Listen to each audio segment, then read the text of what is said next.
Private Joker, do you believe in the Virgin Mary? Sir, no, sir! Este es mi fusil. Existen muchos otros iguales, pero este es el mío. Mi fusil es mi mejor amigo.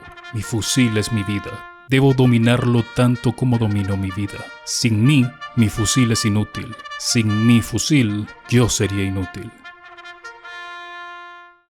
Full Metal Jacket es una película de guerra del director Stanley Kubrick, estrenada en 1987. La película cuenta la historia de un grupo de reclutas del Cuerpo de Marines de los Estados Unidos durante la Guerra de Vietnam, desde su entrenamiento básico hasta su despliegue en el campo de batalla. La película se divide en dos partes. La primera, centrada en el entrenamiento, en la que el implacable instructor, el sargento Hartman, intenta convertir a los jóvenes en soldados perfectamente entrenados, y la segunda, que sigue a los soldados en su lucha en las calles de Vietnam. La película es conocida por su retrato crudo y realista de la guerra, así como por su contenido sobre la deshumanización del soldado en tiempos de conflicto. Kubrick muestra cómo el entrenamiento y la disciplina militares pueden transformar a jóvenes idealistas en soldados desensibilizados y deshumanizados, capaces de cometer actos de violencia atroces en el campo de batalla. La película también critica la forma en la que la propaganda de guerra deshumaniza al enemigo, presentándose como algo menos que humano y justificando la violencia contra ellos. Desde el comienzo, el sargento Hartman pone a prueba la fortaleza mental de los reclutas, insultándolos, degradándolos y tratándolos como escoria. Pero hay un recluta que llama particularmente su atención, quien no puede borrarse una sonrisa del rostro: Lawrence Pyle. Desde el principio, Pyle se destaca de los otros reclutas por su torpeza y falta de habilidad física y mental. El sargento Hartman lo elige como su objetivo de acoso y lo somete a un entrenamiento más riguroso y abusivo que el de los demás, por su sobrepeso y por su miedo a las alturas. A medida que avanza la película, Pyle se vuelve más inestable emocionalmente y comienza a mostrar signos de desequilibrio mental, sobre todo después de que sus compañeros lo golpearan durante la madrugada a causa de su ineptitud, pues al fracasar en el entrenamiento, el resto del pelotón también era castigado, y como manera de venganza, estos decidieron ir contra él. Previamente, el recluta Davis fue asignado como jefe de pelotón, y le asignaron al recluta Pyle como alguien a quien enseñar. De alguna forma establecen algún lazo, y es por ello que a Davis se le dificulta golpearlo en esa escena durante la madrugada.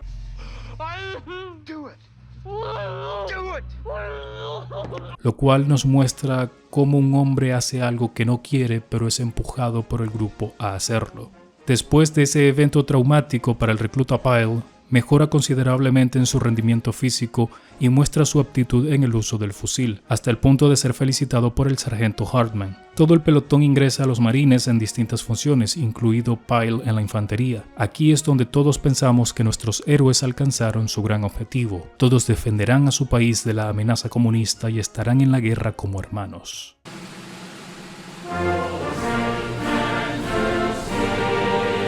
Pero no. El quiebre mental del ahora soldado Pyle es notable. Es una persona que está más allá de la salvación, y en una escena tensa y tétrica le dispara al sargento Hartman y acaba con su propia vida. Algo que puedo interpretar del trasfondo del soldado Pyle es que seguramente toda su vida fue subestimado e incluso víctima de acoso por compañeros de clase por ser un tanto lento a nivel mental y sufrir sobrepeso. Lo más probable es que sus padres también le abusaran física y psicológicamente, cosa que el sargento Hartman le grita antes de recibir el disparo. Esos golpes en la madrugada le recordaron esos momentos y fue el catalizador para hacer lo que hizo. Se encerró en sí mismo pensando en las formas en las que podía vengarse y lo hizo. Respecto al tipo de entrenamiento, tengo opiniones encontradas. Ciertamente es necesario para el soldado enfrentarse a situaciones difíciles, entre ellas humillantes, para que haya un cambio físico y psicológico y esté preparado para lo peor de la guerra, porque en el campo de batalla lo peor no va a ser un sargento gritándote ni diciéndote insultos, pero al mismo tiempo, cuando el método de entrenamiento se vuelve una especie de cultura dentro del ejército, cosas horribles como las del soldado Pyle pueden ocurrir. De hecho, en el ejército ruso existe una práctica llamada Dedovshchina, no sé si lo pronuncié bien, o Dedovshchina, no sé, que al español podría traducirse como ley de los abuelos o ley de los veteranos, que se refiere a la práctica de los soldados veteranos de abusar y acosar a los reclutas. Esta práctica se originó en la época soviética y sigue siendo un problema en la actualidad. A menudo toma la forma de abuso físico, psicológico y sexual, y puede incluir cosas como golpizas, humillaciones públicas, trabajos forzados, robos y extorsiones. Los reclutas más jóvenes son vistos como inferiores y son sometidos a abusos para, entre comillas, educarlos y disciplinarlos, lo que a menudo tiene el efecto contrario y resulta en un daño psicológico y físico grave. Otra de las consecuencias es que ha ocasionado deficiencias en el desempeño del ejército ruso, dejando así baja moral entre los soldados y trasladando esa brutalidad sufrida a sus enemigos, cometiendo crímenes de guerra como en Chechenia y Ucrania. Por ponerles un ejemplo cercano, cuando existía el reclutamiento forzoso en Venezuela, varios hombres de mi familia fueron víctimas del mismo. Uno de ellos fue particularmente afectado pues recibía constantes golpes en la cabeza, fuesen patadas, puñetazos o golpes con el fusil. Esto lo incapacitó mentalmente y no pudo retomar su trabajo al cumplir su tiempo en el ejército. Gran parte de su vida vivió como un vagabundo con problemas de alcoholismo y con algunos episodios de violencia contra sí mismo y otras personas. Yo no soy antimilitarista y considero que las Fuerzas Armadas son muy necesarias para los países y abogo porque sus salarios sean mejores, pero también que la formación castrense tenga otras perspectivas. Entiendo que es imposible suavizar la educación en algunos aspectos, pero el acoso y la humillación como cultura dentro de los cuarteles es lesiva y eventualmente pasa factura, porque no se tiene un gran ejército con hombres quebrados mentalmente, sino con soldados profesionales. Antes de continuar, quiero decirte que activé la función de miembros del canal. Si deseas apoyarme, puedes suscribirte para acceder a un grupo privado donde hablo de mis futuros proyectos o simplemente converso de películas y series. También iré publicando videos exclusivos para esa sección. Gracias por el apoyo. Una de las escenas más horribles de esta película es cuando el soldado Davis va en helicóptero en camino a otra locación y otro soldado dispara cruelmente a campesinos desarmados, quien además se atribuía con orgullo la muerte de 157 vietnamitas, entre ellas mujeres y niños, todo dicho con una sonrisa en el rostro. A partir de allí vemos los horrores de la guerra, fosas comunes, el irrespeto a los cadáveres de los enemigos, la pérdida de amigos en la batalla, el asesinato a civiles, el proxenetismo y la prostitución de las mujeres de Vietnam por unos pocos dólares para sobrevivir y que podrían ser menores de edad.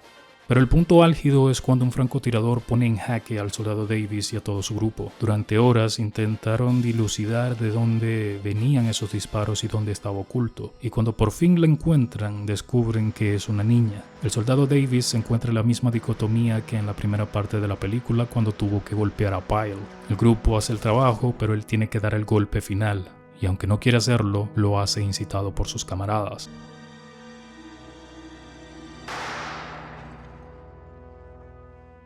Pero en esta ocasión no se siente arrepentimiento, simplemente tuvo que hacer lo que tenía que hacer.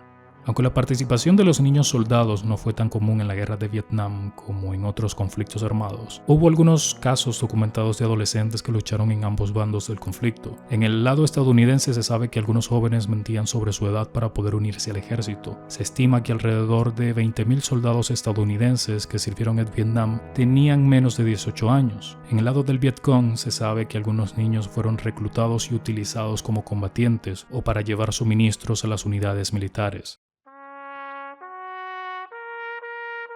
La guerra de Vietnam tuvo consecuencias severas para Estados Unidos en términos políticos, económicos, sociales y culturales. Resultó en la muerte de más de 58,000 soldados estadounidenses y causó heridas a más de 150,000. Además, el costo de la guerra fue extremadamente alto, llegando a costar alrededor de 170,000 millones de dólares en costos directos. Generó una gran oposición y desconfianza hacia el gobierno estadounidense, ya que se vio como una guerra injusta e innecesaria. También tuvo un impacto significativo en la cultura y la sociedad del país. La guerra llevó a la movilización de un movimiento pacifista y antiguerra que se convirtió en una fuerza importante en la política americana. I'm saying you talking about me about some draft and all of you white boys are breaking your neck to get to Switzerland and Canada and London. I'm not going to help nobody get something my Negroes don't have. If I'm going to die, I'll die now right here fighting you. If I'm going to die, you my enemy. My enemy is the white people, not Viet Congs or Chinese or Japanese. You my opposer when I want freedom. You my opposer when I want justice. You my opposer when I want equality. You won't even stand up for me in America for my religious beliefs, and you want me to go somewhere and fight, but you won't even stand up for me here at home.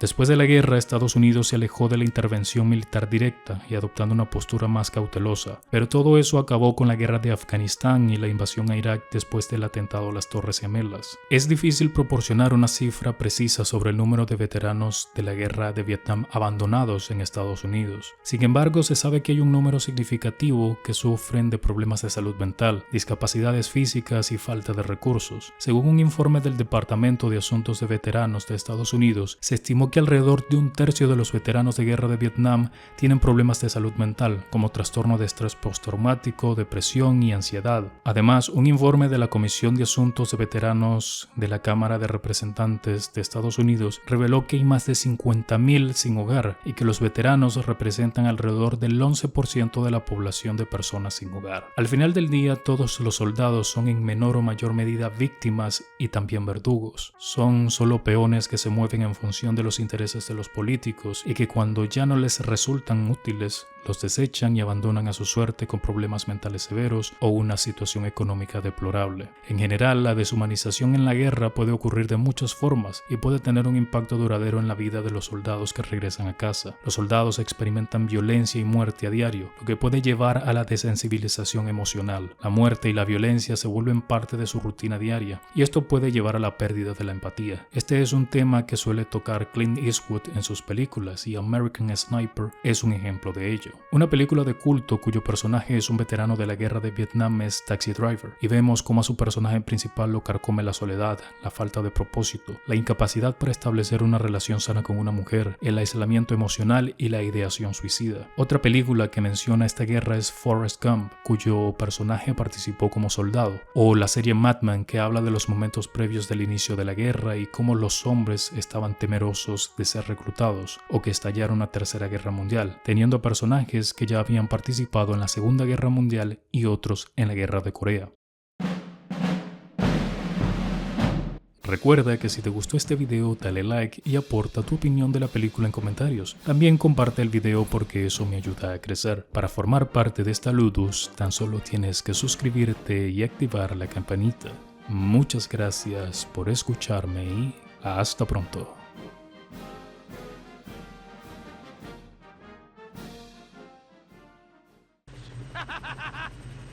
Ain't war hell?